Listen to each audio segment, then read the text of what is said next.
Hello，大家好。當夜幕降臨落嚟，中山坦洲鎮嘅街巷就開始熱鬧返。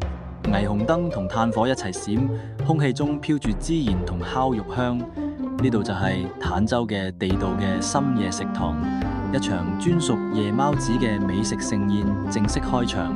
正所謂炭火旺，坦洲夜宵有料到。坦洲嘅夜係鐵板上吱吱響嘅蒜蓉烤生蠔，蠔肉肥美，蒜香撲鼻；係竹籤串住嘅鮮黃牛肉，外焦裏嫩嘅口感，濃郁嘅香氣以及多汁嘅肉質，令人難以抗拒。哇！仲有街坊最愛嘅炭燒雞翼，皮脆肉滑，配返支冰凍啤酒，爽過做神仙。檔主秘製嘅燒烤醬料，先係令你食過返尋味嘅關鍵。街邊檔口聚埋係煙火，散開係人情。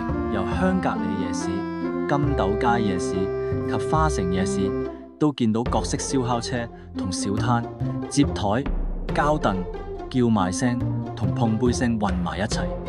西裝友、拖鞋街坊、學生哥，全部變身串燒兄弟。呢度冇精緻擺盤，但係有坦洲最真實嘅生活場景。老闆一邊燒茄子，一邊同熟客吹水。情侶放工後嚟食碟爆炒田螺，煙火氣裏面藏住小鎮獨有嘅溫暖。嚟坦洲唔好淨係識飲早茶，夜深人靜時，跟住香味行入橫街窄巷，讓炭火同鑊氣沖走一日嘅疲憊。喺呢度，一串宵夜，一碟炒粉，一支啤酒，就係最坦洲嘅治癒時刻。今集介紹到呢度，下次再同大家分享。多謝各位。